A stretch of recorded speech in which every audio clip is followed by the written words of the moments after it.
C'est bon? Bien, bonsoir à toutes et à tous. Le secrétaire de séance, M. Simon, à qui je vais demander de procéder à l'appel. Alors, Pierre Augor. Présent. Anne Caro. Présent. Michel Cadour. Présent. Agathe Arzur. Procuration pour Anne-Sophie Morvan. Thierry Collat. Présent. Isabelle Nedelec. Présent. Mathieu Seité. Qui va arriver. Anne-Sophie Morvan. Présent. Gilbert Quintel. Elle va arriver aussi. Michel Richard. Nelly Gallet. Présent. Marie-Françoise Kerglonou. Présent. Alain Cueff. Présent. Jean-Jacques Cadalin. Présent. Pierre Evin. Présent. Catherine Mercer. Présent. Bénédicte Rollet. Présent. Stéphanie Potereau. Présent. Céline Kerangueven. Procuration pour Michel Cadour. Sophie Guiavarche. Elle va arriver. Olivier Yvain. Antoine Audouard. Présent. Denise Phélep. Présent. Bruno Simon, présent. Sylvie Ravaillot. Présent. Gwenel Kerjean. Procuration pour Denise Phélep. Jérôme Jacopin. Présent. Catherine Déniel. Ah, ok. Oui, s'il vous plaît. Et Jean-Philippe Sourimont. Merci. Présent. Bien, merci pour l'appel. Y a-t-il des observations sur le procès-verbal de la séance du Conseil municipal du 22 avril 2021? Et la secrétaire de séance, c'était Madame Philippe. Il n'y a pas d'observation? Je considère que c'est d'accord. Donc, je fais passer les registres. Alors, les registres, bien sûr, du 22 avril, mais il y a 2 ou 3 personnes qui n'ont pas signé le registre précédent. Donc, je les fais passer également et les personnes regardent. Alors, je ne sais plus qui c'est. Mathieu Seité et Olivier Yvain. Voilà. Le secrétaire de séance de la commission plénière, c'était M. Jacopin. C'est ça? Alors, juste avant de peut-être démarrer, Gilbert Quintel est arrivé, Mathieu Seité est arrivé, donc voilà. Juste pour quelques informations, des petites informations en début de conseil. Dès ce soir, sur la page Facebook de la mairie, vous allez voir, on a un projet de graphe. Alors, vous avez vu qu'on avait fait un graphe avec le partenaire à Haut-du-Ponant sur le château d'eau. On va faire sur le mur de l'ancien terrain de foot, de Camingleux aussi. Vous savez, il y a un grand mur là qui a été repeint en une sorte de beige là. Et donc, on avait dans l'idée déjà de faire un graphe. Et donc, pour que il y aura des thèmes qui seront proposés sur la page Facebook de la mairie. Et voilà, on va faire appel à la population pour qu'elle choisisse trois thèmes qui seront proposés. Alors, vous les verrez, hein. Et puis, en fonction du vote, eh ben, on prendra celui qui sera le plus sollicité pour mettre après sa exécution, en faisant participer, bien sûr, les jeunes de la commune.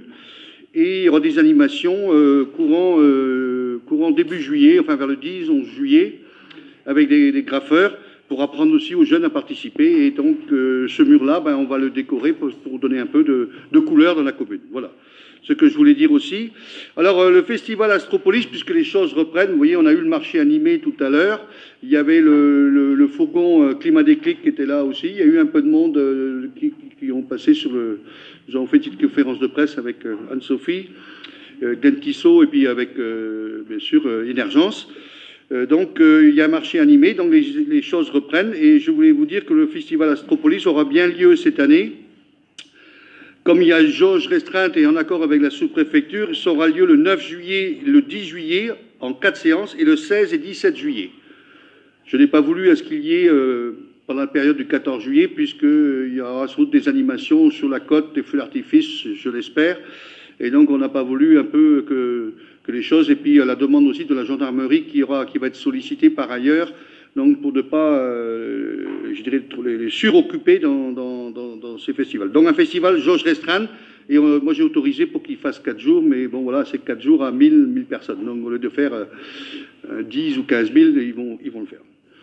Il y a une campagne sur le fort de Pinfel. Ce n'est pas au bois de Kéroual, c'est sur le fort de Pinfel. Merci, Marianne, de me préciser.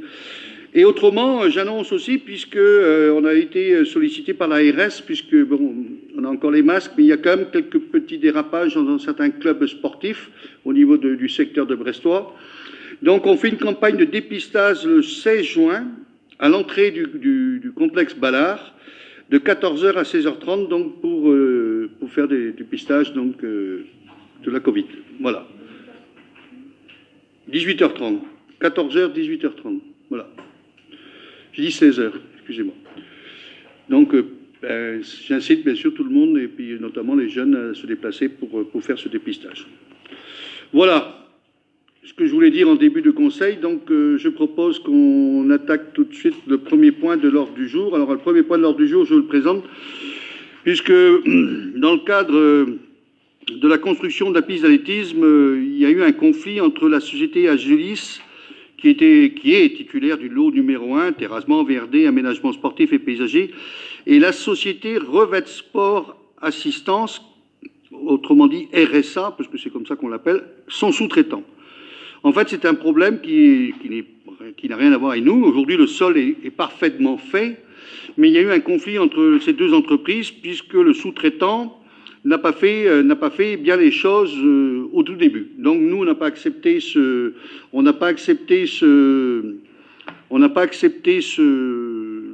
les travaux.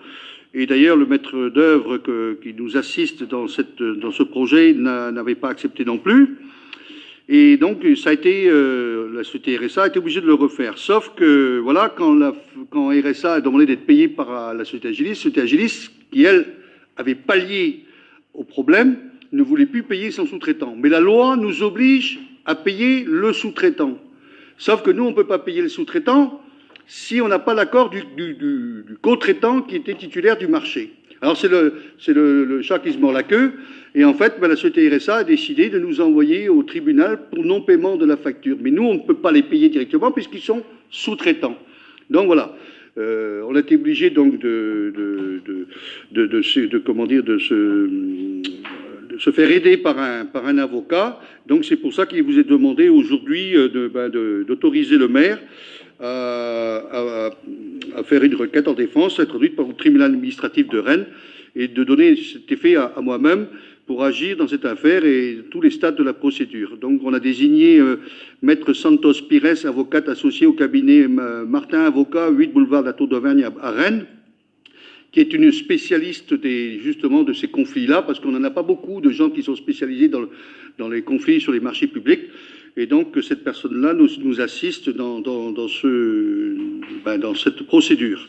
Maintenant, quand on le passe au conseil municipal, parce qu'on s'inquiète quand même relativement régulièrement, je crois qu'il y a aujourd'hui, il semblerait qu'ils iraient par un arrangement amiable, mais tant que l'arrangement amiable et la procédure est toujours au tribunal administratif, fait partie au tribunal administratif, il faut qu'on se défende. Bon, on a toutes les chances bien sûr d'arriver, mais ça nous fait, d'ailleurs c'est l'objet tout à l'heure aussi d'une modification pour mettre un petit budget pour nous défendre. Bon voilà, ça peut arriver et c'est arrivé, mais ceci dit, les travaux aujourd'hui de la salle sont parfaitement réalisés. Voilà, mais c'est un conflit entre deux entreprises et nous, on est envoyé au tribunal administratif. Donc voilà. La commission plénière a vu le dossier. D'accord, merci. Y a-t-il des questions sur ce dossier-là? Non, pas spécialement sur ce dossier-là. On souhaitait profiter du sujet pour savoir s'il y a d'autres affaires en cours au niveau de la commune sur le plan de la justice. Non, il n'y a pas d'autre. C'est ce litige, j'étais sûr. Alors, il y a déjà fait mais je ne vous cache pas que nous sommes dans une époque relativement, je profite que vous posiez la question, c'est qu'aujourd'hui on a des recours aujourd'hui, enfin pas personnellement, pas la commune, mais chaque dossier d'urbanisme se fait attaquer. Et c'est pas propre à Guilherme, hein, c'est général partout. J'entends tous mes collègues me disent que tous les dossiers d'urbanisme sont attaqués. pour des raisons, des fois, qu'on ne maîtrise pas, mais les gens attaquent aujourd'hui les dossiers d'urbanisme pour essayer de défendre des intérêts, des fois, qui sont un peu, je dirais, entre guillemets, farfelus. Mais bon, voilà, c'est une époque où, pour essayer d'avoir un peu, je vous dis, de l'argent, parce que souvent, ça se négocie par de l'argent. On retire, mais vous nous donnez une somme et puis on retire. Je trouve ça complètement ahurissant. Et là aussi, le législateur devrait se soucier de ça, parce qu'on devient dans une époque complètement ahurissante sur ces dossiers-là. Voilà. On passe au vote. Y a-t-il des gens qui ne prennent pas part au vote? Y a-t-il des avis contraires, des abstentions? Unanimité, merci. Le deuxième point, c'est les subventions exceptionnelles. Mathieu? Alors, pour rappel, les crédits inscrits au budget primitif 2021, l'article 657 483, subventions exceptionnelles aux associations, sont d'un montant total de 10 000 euros. Après analyse des demandes, il est proposé au conseil municipal de valider les montants des subventions exceptionnelles 2021 selon le tableau ci-joint en annexe à la présente délibération et d'en autoriser le versement. OK. La commission plénière a vu le dossier. Avis favorable à la commission. Merci. Y a-t-il des questions sur ce dossier-là? Oui. Oui. Monsieur le maire. Mesdames et messieurs, après lecture du tableau synthèse des subventions exceptionnelles présenté lors de la réunion plénière du 3 juin, nous estimons que les documents ne sont pas suffisamment détaillés pour analyser et comprendre pleinement les propositions faites. Certes, on peut entendre que ces subventions exceptionnelles reviennent tous les ans et que par expérience, certains d'entre vous maîtrisent le sujet, mais ce n'est pas forcément le cas de tous les nouveaux élus qui sont autour de la table. Or, comme le stipule l'article L 2121-13 du CGCT sur le droit à l'information du fait de l'exercice de fonctions électives, nous souhaitons qu'à l'avenir, en plus des projets de délibération, nous soient transmis tous les documents préparatoires qui les accompagnent. Pouvez-vous, monsieur le maire, vous engager à nous transmettre à l'avenir tous les documents utiles à notre prise de décision? Bien, je me retourne vers les services. Qu'est-ce qu'il y a eu comme documents transmis? Le tableau, après les documents de demande de subvention, c'est traité en interne. Voilà. Les subventions, les dossiers de subvention sont transmis en amont, alors je ne sais pas combien de temps, mais là, très longtemps en amont de vote des subventions. Les associations les remplissent. Après, il y a un traitement administratif. Bon, je vous fais grâce parce que c'est des dossiers assez complexes, même si on souhaiterait que ce soit beaucoup plus simple, mais c'est la loi qui nous oblige aujourd'hui de faire des dossiers très détaillés. Maintenant, quand c'est présenté, mais vous avez le loisir, de toute façon, en commission, de poser toutes les questions. Enfin, je ne vais pas m'immiscer, mais la commission plénière, ou les commissions où sont traitées ces subventions, vous avez tout le loisir de poser des questions. Maintenant, j'entends votre demande, je vais y réfléchir, je ne peux pas vous dire aujourd'hui, mais je pense que tous les éléments vous sont transcrits, tous les élus ont la même information, et quand c'est une demande exceptionnelle, qui dit exceptionnelle, justement, c'est parce qu'il y a un critère bien défini, ou des fois c'est une rencontre que nous avons eue avec des associations parce qu'elles viennent nous voir en amont, parce qu'elles ont un projet particulier, elles nous disent, tiens voilà, on voudrait faire ça, est-ce que vous pouvez nous soutenir? Bon voilà, puis on discute, et puis et à partir de là, on prend les décisions, ou on donne pas, ou on donne qu'une partie, parce que, pour des raisons aussi financières, parce que on va pas non plus des fois reconnaître toutes ces demandes-là, parce que des fois elles sont un peu excessives, mais oui, je regarde l'article du L21-13 du CGCT. Dans les 5 jours précédant la séance, les conseillers municipaux peuvent consulter les dossiers sur place en mairie aux heures ouvrables. Donc les pièces complémentaires des dossiers faisant l'objet de délibération examinées en commission pourraient être envoyées par courriel aux conseils municipaux à leur demande lors de la commission. Voilà, moi je pense que toutes les informations sont données, et puis comme les dossiers de demande de subvention sont consultables en mairie, vous pouvez voir le service administratif et l'élu en charge du dossier. Voilà. C'est le règlement qu'on a voté pour le mandat 2020-2026. Pour expliciter peut-être ma question, généralement quand il y a une demande de subvention, il y a un budget prévisionnel, dépenses, recettes. Et à partir de là, il y a une demande de subvention, de temps. Or, ouais. là, on a le montant demandé, la proposition, mais c'est vrai que pour vraiment comprendre, l'idéal, c'est d'avoir le budget total et de voir que sur une subvention, sur un montant, une dépense totale de 8 000 €, il demande 5 000, on peut se dire que ça fait beaucoup. Et si c'est 25 000, il demande 5 000. Mais avec ce document-là, nous n'avons pas tous les éléments.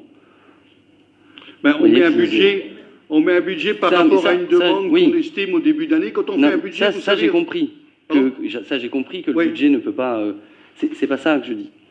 C'est que il nous faudrait plus d'éléments pour voir si on pense vraiment qu'il faut donner tant ou moins ou plus. Enfin, voilà. Ah mais là, on vote un budget global, c'est-à-dire qu'on met une enveloppe. On ne sait pas s'il y aura des demandes, quelles sont les demandes. Alors, j'ai plus le détail des demandes exceptionnelles, mais bon, il y en a quelques-unes. Et si on estime que des fois, il faut faire une demande supplémentaire, ben on rallonge l'enveloppe. Mais on essaye de se maintenir quand même dans un cadre où, voilà, un cadre défini. Et aujourd'hui, le cadre défini, donc, ben voilà, il est celui-là. Et voilà, moi j'ai pas d'avis spécial, mais chaque demande de subvention exceptionnelle après est analysée et vous est présentée. Alors, je sais pas, on n'a pas le dire le détail ici parce que c'est pas. Vas-y Mathieu, si tu veux compléter. Après, pour compléter en fait un peu la question, j'ai bien compris la question. En fait, il y a un budget prévisionnel qui est envoyé donc en mairie, qui est vu par les services, vu par moi-même, vu par les adjoints responsables, que ce soit culturels ou sportifs. Par rapport à un budget prévisionnel, ben, on regarde ce que tu demandes, en fait, c'est ce que vous demandez, en fait. Après, c'est souvent, ben, c'est un peu comme nous, comme disait Pierre à la commission, on a tendance à demander plus pour avoir une partie. Donc, voilà. Alors après, nous, on essaie d'analyser comme ça. Bon, après, ce budget prévisionnel-là, vous me l'aurez demandé à la commission, je vous l'aurais fourni. En fait, c'est un budget qui est demandé pour toute demande de subvention exceptionnelle. Voilà. Bon, voilà, il suffit de demander, il n'y a pas de problème, le document, il est dans les papiers. Là-dessus, il n'y a rien à cacher. Hein. On a juste mis en objet, en fait... pour décrire, et encore c'est plutôt je trouve que c'est plutôt bien écrit, bien explicite en fait ce qui est demandé, à quoi ça représente. Après, si vous voulez carrément un tableau de budget prévisionnel par événement, bon voilà, je vois pas on a généralement un budget prévisionnel. Quand les gens demandent 1 000 €, généralement les 1 000 € c'est dans un cadre de budget, machin, voilà. Moi, il y a un tableau officiel à remplir. Il n'y a pas de problème à monter les fiches. Donc à l'avenir, est-ce qu'on pourrait l'avoir, même parce que évidemment qu'on aurait pu le demander à la plénière. On a eu les documents le mercredi, je crois, pour le jeudi de la plénière. Voilà, comme nous sommes nouveaux, on n'a pas toujours le réflexe de demander. Il n'y a pas de problème. Et on met des fois du temps à percuter. Et voilà. C'est tout. Voilà. Ok. D'autres questions? Il n'y en a pas. Donc, y a-t-il des gens qui ne prennent pas part au vote? Y a-t-il des avis contraires? Des abstentions? Unanimité, merci. Ensuite, le budget principal, décision modificative numéro 1, Michel. Oui, donc modification du budget principal. Donc en préambule, je vous le relis, hein, je l'ai lu en commission, mais je préfère vous le relire. Donc une décision modificative a pour objectif d'ajuster les prévisions inscrites au budget primitif. En effet, lors de l'élaboration du budget, la commune prévoit les dépenses et les recettes pour les sections de fonctionnement et d'investissement avec une estimation la plus sincère possible. Or, au fur et à mesure de l'exécution, il est possible que certains postes aient été sous-estimés ou surestimés. De plus, des besoins nouveaux peuvent apparaître et nécessitent l'inscription de crédits budgétaires complémentaires. Dans ce contexte, l'ADM ajuste les prévisions et complète les crédits budgétaires en fonction des nouveaux besoins. Le conseil municipal est appelé à se prononcer sur l'ADM du budget principal. L'ADM du budget annexe du lotissement Les Résidences de Kermangleuse fera l'objet d'une note de délibération distincte.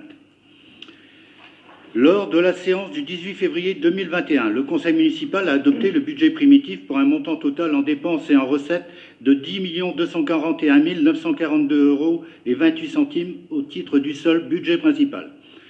Tout mouvement budgétaire confondu, cette décision modificative va porter l'inscription des crédits à un total de 10 254 942 € et 28 centimes en dépenses et en recettes.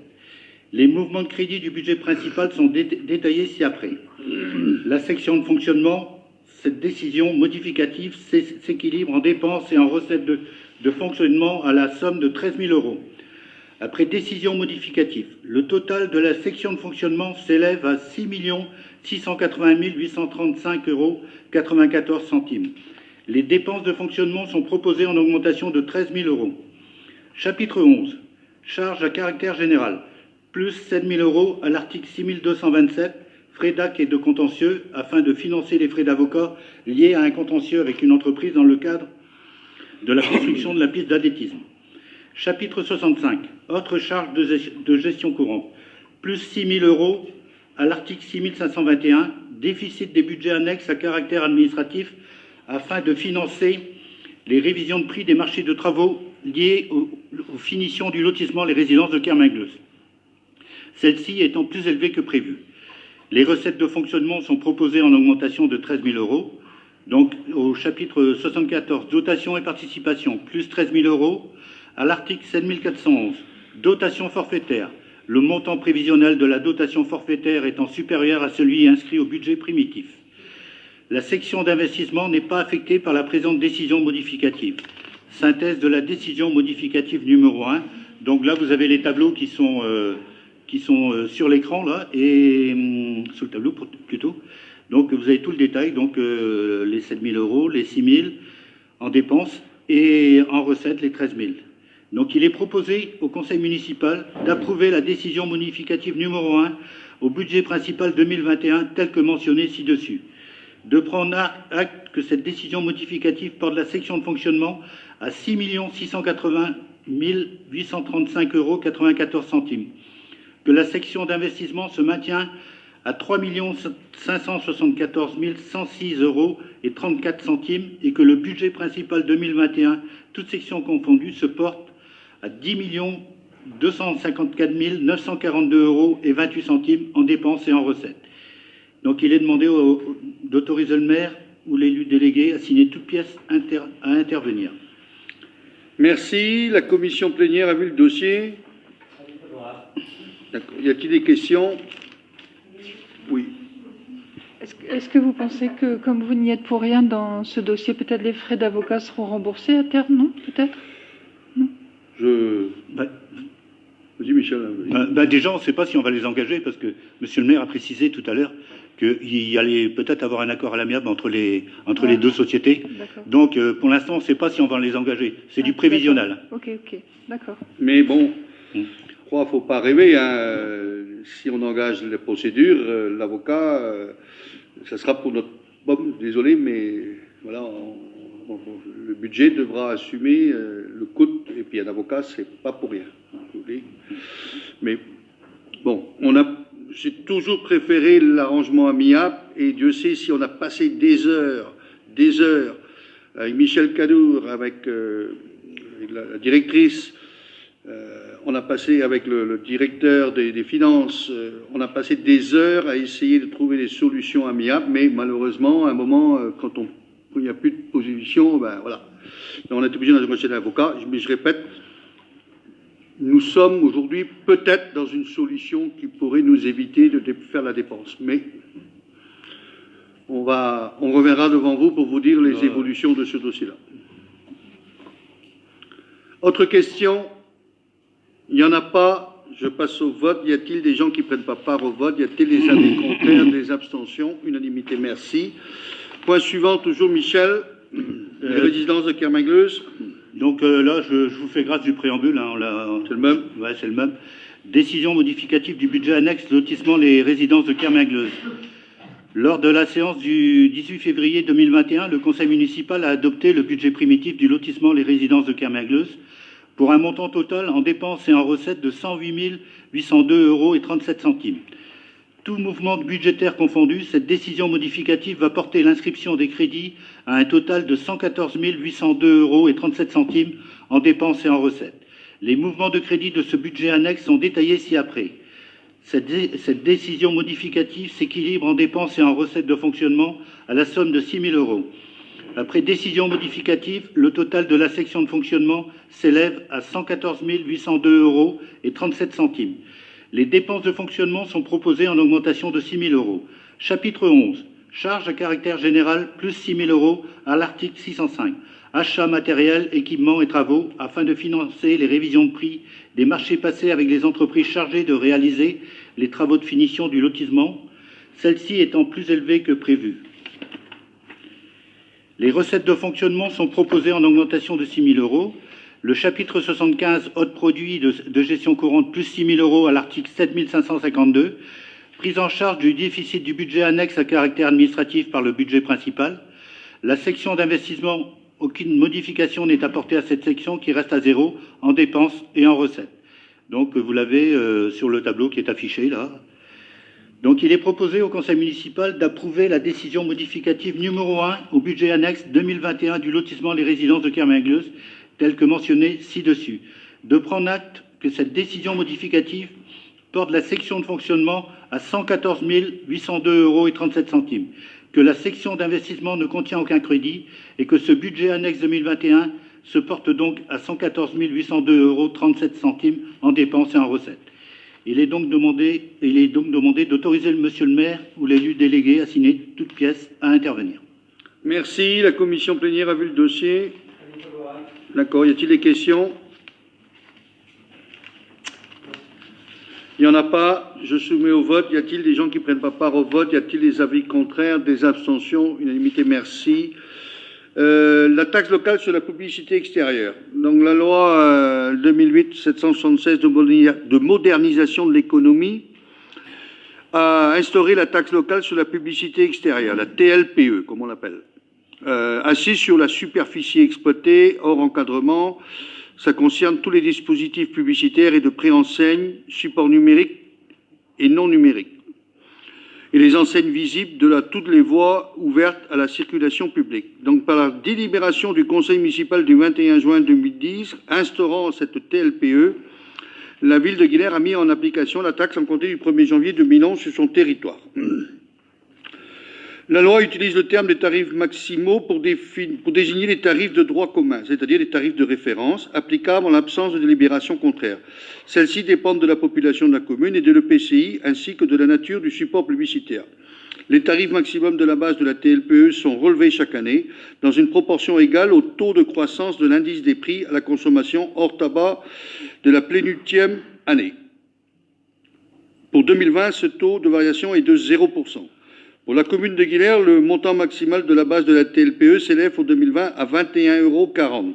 Commune de moins de 50 000 habitants appartenant à un EPCI de 50 000 habitants et plus. Les tarifs maximaux de base font l'objet de coefficients multiplicateurs en fonction des supports publicitaires et de sa superficie. Enseigne, dispositifs publicitaires, préenseigne, non numérique, dispositifs et préenseigne numérique. Ces coefficients multiplicateurs ne sont pas modulables. Dans la limite de ces tarifs maximaux, les collectivités peuvent augmenter ou réduire leurs tarifs à plusieurs conditions. Donc, la délibération doit être prise avant le 1er juillet de l'année précédente, l'année d'application, c'est-à-dire qu'il faut que ce soit pris avant le 1er janvier 2021 pour une application au 1er janvier 2022, sous réserve que l'augmentation du tarif de base par mètre carré d'un support soit limitée à 5 € par rapport au tarif de l'année précédente. Donc, pour l'année 2022, il est proposé d'appliquer une augmentation de 1,3%. Donc, il est proposé au conseil municipal, alors vous avez les tableaux, pour les enseignes, donc inférieures ou égales à 7 mètres carrés, dont on fait une exonération totale. Supérieure à 7 mètres carrés et inférieure à 12 mètres carrés, on est à 20,90. De 12 mètres carrés à 20 et inférieur ou égal à 20 mètres carrés, supérieur à 12, pardon, 36,80. Supérieur à 20 mètres carrés et inférieur ou égal à 50 mètres carrés, 36,80. Et supérieur à 50 mètres carrés, 68,30. Donc, pour les dispositifs publicitaires et préenseignes non support numérique, inférieur ou égal à 50 mètres carrés, 20,90, supérieur à 50 mètres carrés, 36,80. Et pour les dispositifs publicitaires et enseignes support numérique, inférieur ou égal à 50 mètres carrés, 57,70 € et supérieur à 50 mètres carrés, 110,20 €. Donc, il nous est proposé d'exonérer, en application de l'article L2333-8 du CSCT, totalement les dispositifs publicitaires dépendant des concessions municipales d'affichage, ainsi que les dispositifs publicitaires apposés sur les éléments de mobilier urbain ou de kiosques à journaux. Voilà. La commission plénière a vu le dossier. D'accord. Y a-t-il des questions? Il n'y en a pas. Je soumets au vote. Y a-t-il des gens qui ne prennent pas part au vote? Y a-t-il des avis contraires? Ah oui, d'accord. Sophie Guillavas ne prend pas part au vote. Avis contraire. Abstention. Merci. Point suivant. Anne-Sophie Morvan, action de rénovation énergétique du patrimoine communal. La commune s'est engagée dans une démarche de rénovation énergétique du patrimoine communal. En lien avec le programme C2E acté, des audits vont être réalisés dans un certain nombre de bâtiments communaux avec comme objectif la mise en place d'actions concrètes permettant la réduction de la consommation énergétique. Parallèlement, des actions peuvent d'ores et déjà bénéficier d'un financement au titre du nouvel appel à projets lancé par l'État dans le cadre de la dotation de soutien à l'investissement local, DESIL, pour 2021. L'une des thématiques prioritaires de cet appel à projets porte sur la rénovation thermique, la transition énergétique et le développement des énergies renouvelables.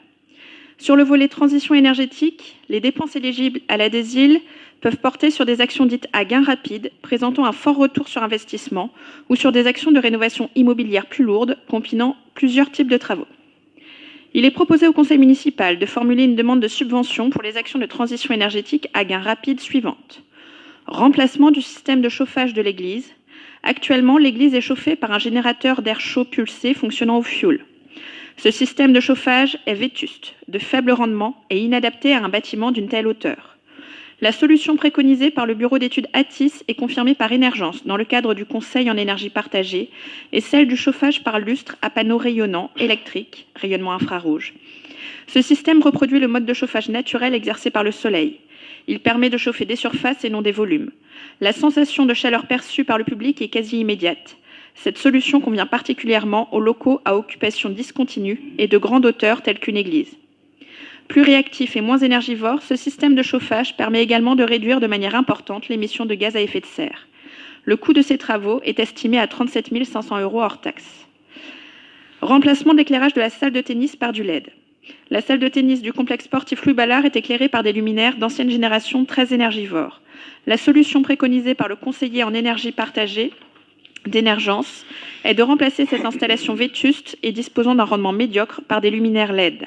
Cette intervention apportera un confort d'utilisation pour les sportifs et générera une économie d'énergie importante, ainsi qu'une nette réduction des gaz à effet de serre.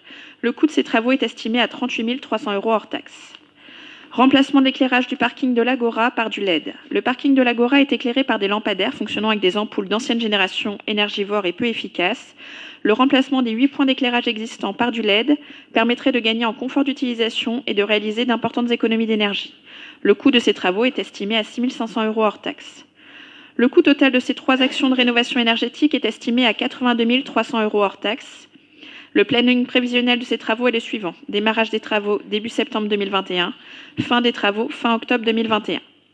Pour mener à bien cette opération, il est envisagé de solliciter l'aide de l'État au titre de la dotation de soutien à l'investissement local, programme 2021, à hauteur de 50% du coût des travaux, soit 41 150 €. La commune pourrait également bénéficier du financement au titre des certificats d'économie d'énergie C2E. Sur cette base, le plan de financement prévisionnel de l'opération se décline comme suit. Alors, pour l'État, la DESIL subventionnerait 41 150 €, soit 50% de la somme. Les C2E, 2 000 €. Le total des aides publiques sollicitées est de 43 150 € et le montant à la charge du maître d'ouvrage, soit la commune, 39 150 €, pour un total 82 300 €. Il est donc proposé au conseil municipal d'approuver le projet d'action de rénovation énergétique décrit ci-dessus, de valider le plan prévisionnel de financement de l'opération, d'autoriser monsieur le maire à solliciter toutes les subventions auxquelles ce projet est susceptible d'être éligible auprès de l'État, notamment au titre de la DESIL 2021 et des autres organismes concernés, notamment les C2E. Merci. La commission plénière a vu le dossier. Y a-t-il des questions? Sur les échanges de la semaine dernière, effectivement, il y avait une question quant à la subvention, à savoir ce qu'elle était attendue avant le début des travaux en septembre. Et la réponse a été faite que ces travaux sont indispensables et seraient conduits avec ou sans subvention. Analyse que l'on partage. Alors, pour précision, les subventions sont données sur facture. D'accord. Maintenant, on fait des demandes, ça va revenir souvent, hein. On fait des demandes de subventions parce que si on ne le fait pas, bien sûr, on n'aura pas. Et donc, on essaye toujours de mettre le maximum. Et on sait que les enveloppes des îles, ça fluctue, il y a des priorités. Normalement, celle-là, pour l'économie d'énergie, devrait être retenue. Mais bon, je vous dis franchement, il y a tellement de demandes de cet ordre-là que les enveloppes ne sont pas extensibles. Mais on espère, bien évidemment. On passe au vote. Y a-t-il des gens qui ne prennent pas part au vote? Y a-t-il des avis contraires, des abstentions? Unanimité, merci. Michel, modification au tableau des effectifs. Dans le cadre du statut général de la fonction publique territoriale, des statuts particuliers, des différents cadres d'emploi et des critères d'avancement et de promotion fixés par la ligne directive de gestion de l'autorité territoriale, il est proposé au Conseil municipal de modifier les grades affectés à certains emplois des services écoles, techniques et administratifs. Par ailleurs, l'évolution du service technique et les besoins de renfort récurrents liés à l'activité du service nécessitent la création de 2 postes polyvalents à temps complet. Donc, avancement de grade. Conformément à chaque statut particulier, l'avancement de grade permet à un agent de progresser à l'intérieur de son cadre d'emploi en devenant titulaire d'un grade supérieur. Ce changement de grade donne vocation à exercer un emploi d'un niveau supérieur. Donc, pour le poste d'adjoint technique principal qui va être à 35e, qui va être supprimé, et donc en face, ça va être créé un poste d'adjoint technique principal, classe à 35e, donc et c'est pour une personne affectée aux écoles. Et donc le poste, ce sera au 1er juillet 2021. Adjoint administratif à temps complet, donc en suppression, et adjoint, donc il est créé adjoint administratif principal 2e classe, donc suite à la réussite à un concours à temps complet. Donc là, c'est dans les services administratifs, et c'est toujours le 1er juillet 2021. Donc nomination suite à promotion interne. La promotion interne est un avancement de carrière qui permet à l'agent de passer de son cadre d'emploi au cadre d'emploi supérieur. Cela lui donne vocation à exercer un emploi en rapport avec son nouveau cadre et grade. Donc, c'est comme dans le paragraphe précédent, donc il y a une suppression d'un adjoint technique principal 2e classe à temps complet et la création d'un adjoint de maîtrise à temps complet. Donc là, c'est au service technique, c'est toujours au 1er juillet 2021. Donc, suppression d'un adjoint technique principal 1re classe à temps complet et création donc agent de maîtrise à temps complet, et là c'est dans les écoles, et toujours au 1er janvier 2021.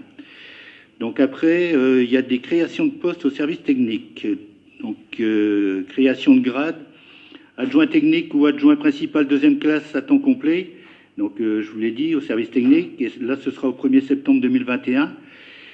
Et un adjoint technique ou adjoint technique principal 2e classe à temps complet, toujours au service technique, et au 1er septembre 2021. Voilà. Merci. La commission plénière a vu le dossier. Y a-t-il des questions? Il n'y en a pas. Je soumets au vote. Y a-t-il des gens qui ne prennent pas part au vote? Y a-t-il des avis contraires, des abstentions? Unanimité, merci. Convention d'objectifs et de financement, prestation de services pour la LSH. Isabelle. Voilà. Donc, dans le cadre du versement de la prestation de service ordinaire, il convient de renouveler la convention avec la CAF. La nouvelle convention est conçue pour une durée de 3 ans à compter du 1er janvier 2021. Cette convention définit et encadre les modalités d'intervention et de versement de la prestation de service, accueil de loisirs sans hébergement pour les accueils de loisirs périscolaires. Engagement de la commune. Donc, activité gérée doit être mise en œuvre autour d'un projet éducatif de qualité avec un personnel qualifié et un encadrement adapté. Offrir un service de qualité accessible à tous, répondant aux besoins du public. Faire mention de l'aide apportée par la CAF, notamment à travers le portail monenfant.fr. Que l'activité gérée respecte un certain nombre d'obligations légales et réglementaires et à fournir un certain nombre de pièces réglementaires. Engagement de la CAF. En contrepartie du respect des engagements mentionnés, la CAF s'engage à apporter sur la durée de la présente convention le versement de la prestation de service. Mode de calcul du droit. Montant de la prestation de service, c'est égal à 30% fois prix de revient dans la limite d'un plafond fixé annuellement par la CAF, fois un nombre d'actes ouvrant droit, fois au taux départemental de ressortissants du régime général, soit 97,83%. La prestation de service est calculée sur la base des heures enfants facturées dans la limite de l'amplitude journalière d'ouverture de la structure en prenant en compte le nombre d'actes réalisés. Modalité de versement. 70% du montant prévisionnel de l'APS calculé sur la base de la fréquentation et du budget prévisionnel de l'année en cours. L'ajustement s'effectuera au moment de la liquidation du droit réel basé sur le bilan d'activité et la production des justificatifs. Bonification plan mercredi. La présente convention définit aussi les principes de mise en œuvre du plan mercredi, ainsi que les modalités financières afin de permettre à la collectivité d'intégrer ce plan si besoin est exprimé sur la commune. Donc il est demandé au conseil municipal de valider la convention et d'autoriser monsieur le maire à la signer. Merci. La commission plénière a vu le dossier. Merci. Il y a des questions? Il n'y a pas de questions sur ce dossier. On passe au vote. Y a-t-il des gens qui ne prennent pas part au vote? Des avis contraires, des abstentions, unanimité? Merci. Attends encore Isabelle, oui, sur la prolongation du convention d'objectifs et financement du RAM. Donc la convention d'objectifs et de financement du service RAM entre la commune et la caisse d'allocation familiale arrive à échéance le 30 juin 2021. La convention initiale établie du 1er janvier 2017 au 30 juin 2021 a déjà fait l'objet d'un avenant validé par délibération du conseil municipal du 19 décembre 2019. Ce premier avenant concernait les modalités de versement de la prestation de service en raison du passage à temps plein de l'animatrice sur la commune de Guilers et de la mise en place du guichet unique. Aujourd'hui, un nouvel avenant est proposé afin de proroger dans les mêmes termes la convention jusqu'au 31 décembre 2021 pour plusieurs raisons. Faire concorder le calendrier du projet du relais avec celui du guichet unique, faciliter la production des bilans car les données chiffrées de population budgétaire ou autres sont généralement traitées et publiées en année civile par les organismes, établir sur les mêmes bases calendaires en année civile le bilan du relais et celui du contrat enfant-jeunesse. Et enfin, consolider les dernières chiffrées du bilan du relais petite enfance, actuellement difficile à exploiter du fait de l'arrêt de plusieurs activités en raison de la crise sanitaire. Donc il est demandé au conseil municipal d'approuver les termes de l'avenant et d'autoriser monsieur le maire à le signer. Merci. La commission plénière a vu le dossier. Avis favorable, mais il y avait une question sur ce sujet, à savoir est-ce que la prolongation n'aurait pas pour effet de faire démarrer la convention en 2022, au 1er janvier finalement, si l'école de musique et de danse fonctionne... Attendez, c'est pas on n'est pas là... Ah, pardon. Je suis allé trop vite. Bon, donc on sait qu'il y aura une question pour le point suivant. Bon, on va d'abord passer au vote celle-ci. Y a-t-il des gens qui ne prennent pas part au vote? Y a-t-il des avis contraires, des abstentions, unanimité? Merci. Allez, maintenant, Thierry, sur l'école de musique. Alors, c'est l'avenant de la prolongation de la convention d'objectifs et de moyens de l'école de musique et de danse. La convention d'objectifs et de moyens liant la commune de Guilers et l'association École de musique et de danse de Guilers arrive à échéance le 28 juin 2021. Considérant le contexte sanitaire, le changement de direction au sein de l'EMDG, considérant le travail partenarial en cours sur l'écriture des termes de la nouvelle convention, considérant qu'il est nécessaire de sécuriser les relations avec l'association jusqu'à la signature de la nouvelle convention, il est proposé au conseil municipal d'approuver les termes de l'avenant prolongation jusqu'au 31 décembre 2021 et d'autoriser monsieur le maire à le signer. Voilà. Bien. Il y a eu une question. Et la question, voilà, ça tombe bien parce que j'ai la réponse.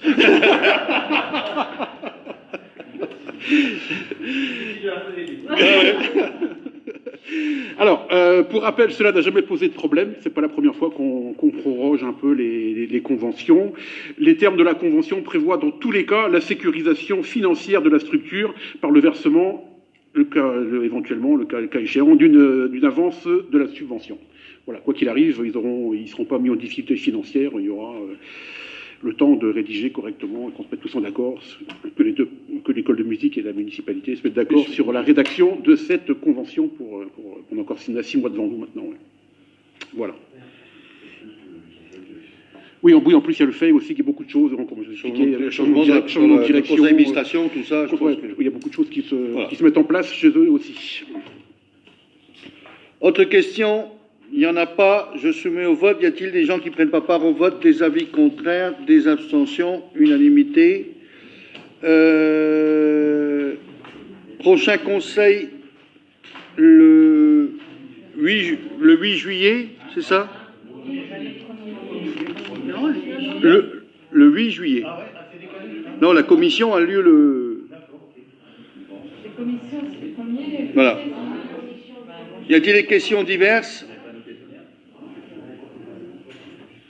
Pardon?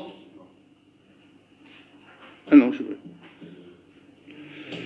Bon, s'il n'y a pas de questions diverses, je vous souhaite à toutes et à tous une bonne soirée.